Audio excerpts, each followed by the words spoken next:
Assalamualaikum warahmatullahi wabarakatuh. Perkenalkan, nama saya Fazila Amelia dari Program Studi Kimia dan Pendidikan Universitas Negeri Padang. Baiklah, ini adalah tugas pengantar coding saya. Saya akan menjelaskan atau mempresentasikan materi yang saya dapat dari Udemy selama saya belajar mandiri, yaitu materinya tentang algoritma dan pemrograman menggunakan bahasa programmasi, dan yang kedua itu struktur data untuk pengantar. Pengantar algoritma dan pemrograman. Tujuan dari mempelajari algoritma dan pemrograman yaitu untuk memperkuat cara berpikir agar dapat menyelesaikan masalah dan mempelajari bagaimana komputer berpikir dan berproses serta memperkuat analisis ketika pembuatan program. Selanjutnya, algoritma dan programming. Program adalah kumpulan pernyataan komputer, sedangkan algoritma adalah metode dan tahapan sistematis dalam program. Tipe-tipe dasar dalam pemrograman ada integer, float, char, string, dan boolean. Integer ini merupakan tipe data untuk mempresentasikan bilangan bulat atau beberapa bagian dari bilangan bulat. Float ini untuk mempresentasikan sebuah nilai yang sangat kecil atau sangat besar. Selanjutnya char ini hanya bisa diisi dengan satu karakter. Selanjutnya string yang berisi teks, kalimat, atau kumpulan karakter. Yang kelima itu ada boolean yang berisi dua buah value atau isi, atau untuk memeriksa nilai kebenaran sebuah data, true atau false, bisa bernilai true atau false. Selanjutnya ada tipe data bentukan. Tipe data bentukan itu ada, yang pertama ada array. Array itu adalah tipe data bentukan yang terdiri dari kumpulan tipe data lain. Yang kedua itu ada record. Record adalah tipe data khusus yang komponennya terdiri dari berbagai jenis tipe data lain. Yang ketiga ada set. Set adalah tipe data yang terdiri dari kelompok data yang sama. Yang keempat ada file text. File text berisi informasi dalam bentuk teks. Yang kelima ada pointer. Pointer itu merupakan tipe data yang berisi alamat memori dari sebuah variabel. Selanjutnya, input dan output pada bahasa C. Untuk memasukkan data, kita menggunakan scanf. Digunakan untuk menginput data berupa numerik, karakter, atau string secara terformat. Hal-hal yang harus diperhatikan dalam pemakaian fungsi scanf. Yang pertama itu fungsi scanf itu memakai penentu format. Yang kedua, fungsi scanf memberi peringatan baris otomatis. Yang ketiga, fungsi scanf tidak memerlukan penentu lebar file. Yang keempat, variabelnya harus menggunakan operator alamat n. Yang kedua itu ada getchar, digunakan untuk membaca data yang bertipe karakter. Hal-hal yang harus diperhatikan dalam pemakaian fungsi getchar harus diakhiri dengan penekanan tombol enter. Karakter yang dimasukkan terlihat pada layar, penggantian baris secara otomatis. Kode penentu format, yaitu ada %t untuk membaca sebuah karakter, %s untuk membaca sebuah string, %i dan d itu untuk membaca sebuah bilangan bulat atau integer, %f atau e itu dan e itu membaca sebuah bilangan pecahan atau real, %o itu untuk membaca bilangan lokal, selanjutnya %x untuk membaca sebuah bilangan hexadesimal, %u untuk membaca sebuah bilangan tak bertanda. Bentuk umum dari penggunaan printf seperti ini. Printf dalam kurung ada tanda titik 2 m. Nah, m itu merupakan untuk menyatakan panjang range. N itu untuk menyatakan jumlah digit. Du belakang koma, argumen nilai atau variabel yang akan ditampilkan. Untuk menampilkan tipe data ke layar monitor, itu ada 3 fungsi yang printf, put, dan putchar. Printf itu digunakan untuk menampilkan semua jenis data atau numerik. Kalau put itu digunakan untuk menampilkan data string dan secara otomatis akan diakhiri dengan perpindahan baris. Yang ketiga itu ada fungsi data put chart, digunakan untuk menampilkan sebuah karakter. Selanjutnya ada operator. Operator merupakan simbol atau karakter yang bisa melakukan sesuatu operasi atau manipulasi seperti penjumlahan, pengurangan, dan lain-lain. Sifat dari operator ada unary, binary, dan ternary.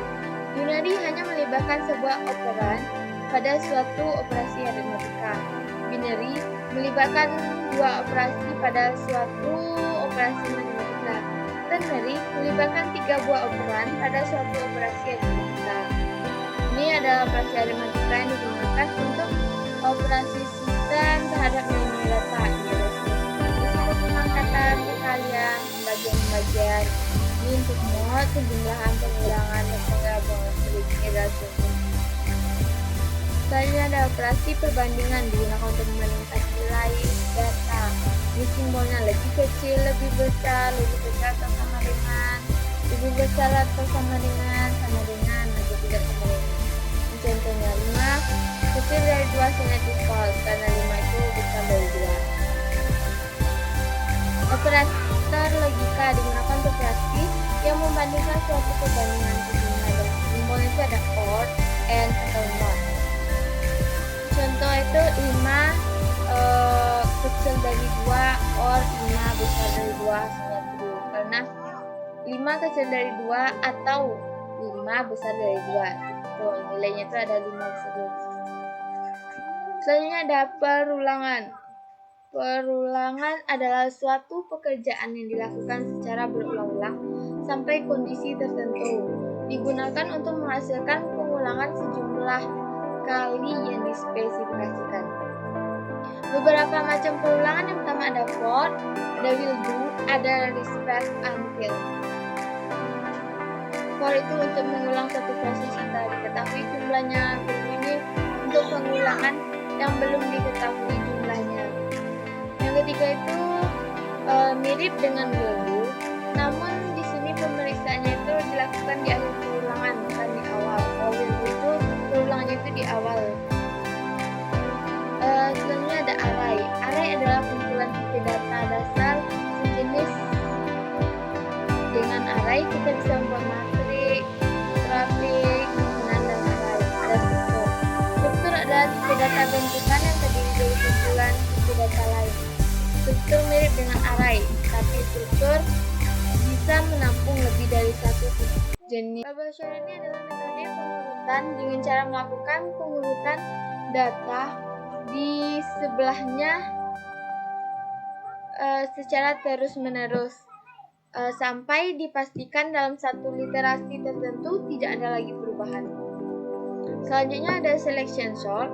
Selection sort ini merupakan sebuah teknik pengurutan dengan cara mencari nilai tertinggi atau terendah di dalam array. Kemudian menempatkan nilai tersebut di tempat semestinya. Algoritma ini dapat mengurutkan data dari besar ke kecil atau dari kecil ke besar.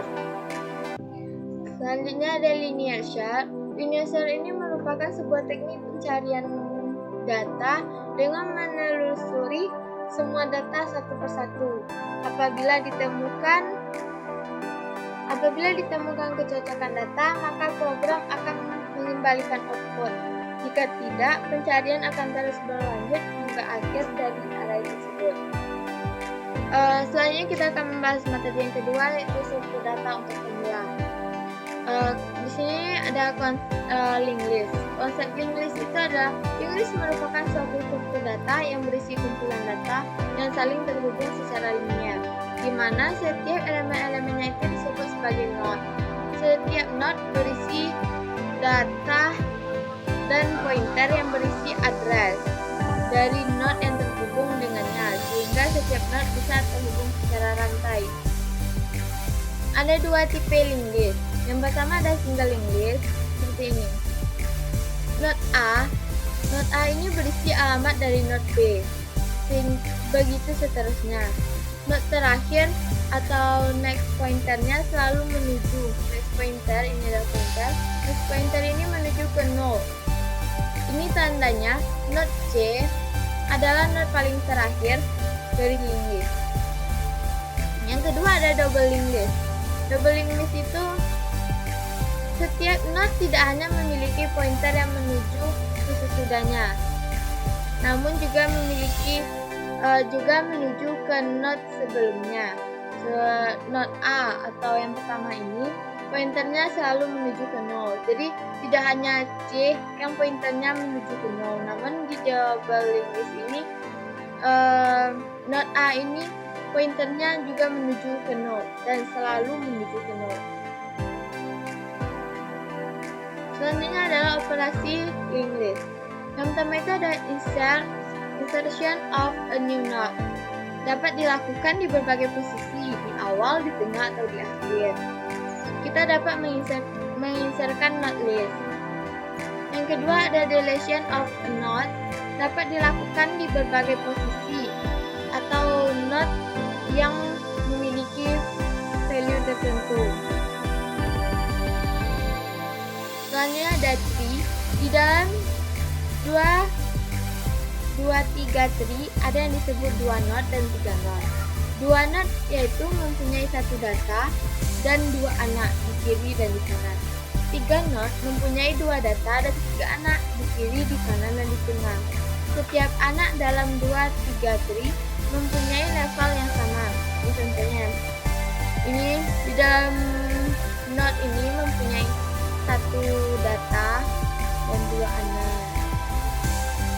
Ini 1 data, 2 anak itu 6. Kalau ini 2 data, ini 1 data kan itu 50. Kalau 2 data itu seperti ini contoh. Kalau 20, 30 dia mempunyai 3 anak. Nih 2, 3. Ini juga 3 node, kita juga ada 3. Ini 2 node, jadi mempunyai 1 data dan 2 anak. Selanjutnya ada graph. Graph ini ada 2. Yang pertama itu ada graph MVC. Graph merupakan salah satu implementasi dari data struktur. Kegunaan graph ini seperti menggunakan Google Map, yaitu menggunakan titik graph. Contoh graph adalah ABCDE, disebut sebagai node. Garisnya E, G, E. Untuk graph ini dibagi 2, yaitu yang pertama undirected graph. Perbedaannya ialah pada garisnya saja. Garisnya tidak ada panah menunjuk yang artinya bisa kemana saja. Yang kedua directed graph atau ada panah menunjuk. Yang kedua ada graph shortest path, mana shortest path itu untuk menemukan jalan terpendek. Yang selanjutnya ada hashing. Hashing itu ada 2, juga terbagi 2, yaitu hashing hash function, dimana hash table yaitu tempat penyimpan data, dan hash function ada beberapa cara untuk hash function. Yang pertama ada teknik division. Kita akan menggunakan operator modulus, di mana string atau value moduluskan dengan sejumlah memori. Ada min square. Min square ini untuk min square akan dipangkatkan nilainya semua nilai akan dipangkat 2-kan. Jika memori location 100 memorinya jadi 0 sampai 99, angka yang menjadi hash table yaitu 2 digit dari nilai tengahnya. Yang ketiga ada folding. Untuk folding yaitu akan memecahkan nilai tersebut jadi beberapa bagian. Yang kedua itu ada hash collision. Bentrok disebut collision. Untuk mengatasi masalahnya ada 2 cara, yaitu yang pertama itu linear probing, bakal mencari indeks yang kosong di bawahnya. Yang kedua ada scanning, itu seperti linguist, dia bakal menunjuk jika ada yang bentrok. Scanning ini lebih simple. Terima kasih, itulah presentasi dari saya, atau itulah materi yang bisa saya dapatkan dari belajar di Udemy. Dan semoga bermanfaat. Assalamualaikum warahmatullahi wabarakatuh.